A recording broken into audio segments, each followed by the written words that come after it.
창세기 43장. 가나안 땅의 기근이 더욱 심해졌다. 야곱의 아들들이 이집트에서 가져온 식량도 다 떨어졌다. 야곱이 아들들에게 말했다. 다시 이집트로 가서 식량을 좀 사오너라. 유다가 아버지에게 말했다. 그 사람 이집트 총리가 막내 동생을 데려오지 않는다면 내 얼굴을 다시는 볼 수 없을 것이오라고 우리에게 엄하게 경고했어요.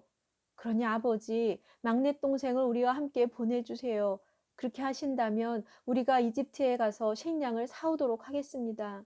하지만 막내를 보내주지 않으신다면 우린 가려 해도 갈 수가 없습니다. 그 사람 이집트 총리는 우리가 막내 동생을 데려오지 않으면 자기 얼굴을 결코 보지 못할 거라고 경고했어요. 이스라엘이 말했다. 너희가 어쩌자고 동생이 있다는 소리를 그 사람에게 해서 내 마음을 이리도 어지럽게 하느냐? 형제들이 대답했다. 그 사람이 당신들의 아버지는 살아 계시오, 다른 형제는 없소 하고 우리와 우리 가족 상황에 대해 엄히 캐물었어요. 우리는 그저 그 사람이 묻는 대로 대답한 것뿐이에요. 설마 그 사람이 우리에게 막내 동생을 데려오시오라고 할 줄을 우리가 어찌 알 수 있겠어요? 유다가 아버지 이스라엘에게 말했다. 막내를 나와 함께 가도록 보내주세요. 그러면 당장이라도 이집트로 내려가겠어요. 그래야 아버지와 우리와 우리 어린 것들이 굶어 죽지 않고 살 수 있을 거예요.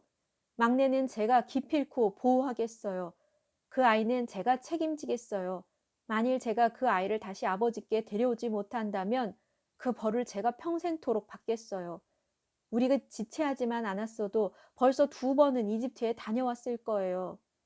마침내 아버지 이스라엘이 아들들에게 말했다. 정이 그래야만 한다면 이렇게 하도록 해라. 너희는 우리 땅에서 나는 가장 좋은 토산물을 가지고 가서 그것들을 이집트 총리에게 선물로 드려라. 유향과 꿀을 조금씩 챙겨가라. 또 향료와 모략과 유향나무 열매와 아몬드도 가지고 가서 그 사람 이집트 총리에게 드려라. 돈은 갑절로 가지고 가라. 지난번 곡식자루에서 나온 돈은 다시 돌려드려야 한다. 아마도 실수로 그런 일이 생겼을 것이다. 좋다. 너희는 막내 베냐민을 데리고 다시 그 사람을 찾아가라. 전능하신 하나님께서 그 사람 앞에서 너희에게 은혜를 베풀어 주시기를 바랄 뿐이다. 그래서 그 사람이 시므온과 베냐민을 너희와 함께 다시 돌려보내준다면 더 이상 바랄 것이 없다. 내 걱정은 하지 말아라. 자식들을 잃게 된다면 잃어야지. 난들 어찌하겠느냐. 요셉의 형들은 선물을 꾸리고 돈도 전보다 갑절이나 더 준비했다. 그런 다음 그들은 막내 베냐민을 데리고 이집트로 내려가서 요셉 앞에 섰다. 요셉은 형들과 함께 막내 베냐민이 온 것을 보고 자기 집의 관리인에게 말했다. 이 사람들을 집으로 모시고 송아지를 잡아 식사를 준비하여라. 내가 오늘 점심은 이 사람들과 함께 해야겠구나.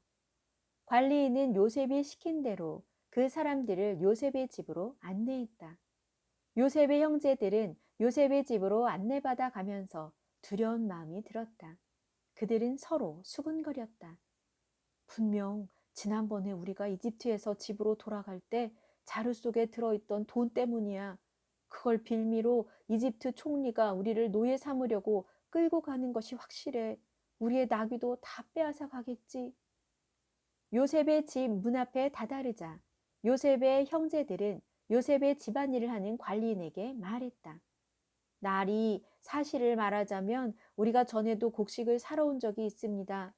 그런데 우리가 집으로 돌아가는 길에 어느 곳에서 하룻밤을 묵으려고 하면서 자루를 풀어보니 글쎄 자루 아귀에 우리들 각자 곡식값으로 지불한 돈이 고스란히 들어있는 것이 아니겠습니까? 그래서 우리가 그 돈을 이렇게 도로 가져왔습니다. 우리는 이번에 곡식을 살 돈도 따로 가지고 왔습니다. 정말이지 우리는 그때 누가 우리 자루에 돈을 집어넣었는지 모릅니다. 그러자 관리인이 말했다. 안심하세요. 걱정하지 않아도 됩니다. 당신들의 하나님, 당신들 조상의 하나님께서 당신들의 자루에 보물을 넣어주신 거겠지요. 나는 당신들이 낸 곡식값을 틀림없이 받았어요. 그러고서 그 관리인은 시므온을 요셉의 형제들에게 데려왔다. 관리인은 요셉의 형제들을 요셉의 집으로 데리고 들어가서 그들에게 물을 주어 발을 씻게 했다. 또 그들이 끌고 온 나귀에게도 여물을 주었다.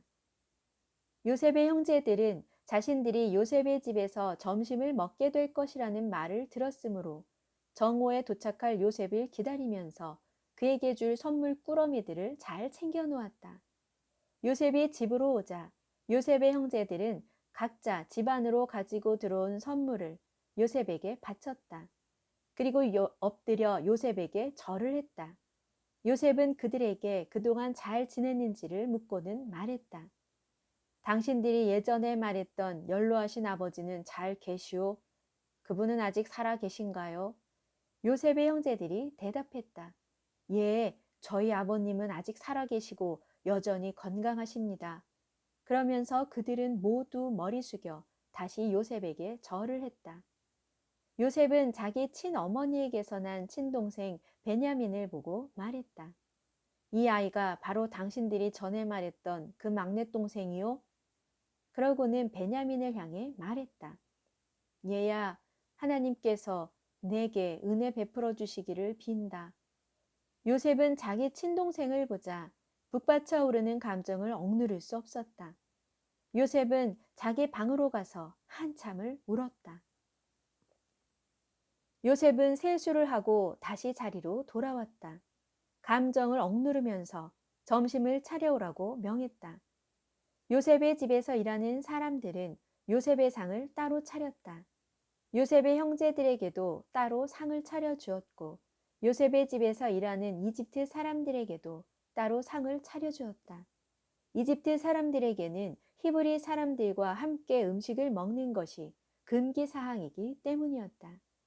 요셉의 형제들은 요셉 앞에 자리를 잡고 앉았다. 그런데 시키는 대로 자리에 앉고 보니 맏아들부터 막내 아들까지 나이 순서대로 자리가 정해져 있었다. 형제들은 서로를 바라보며 의아해 했다.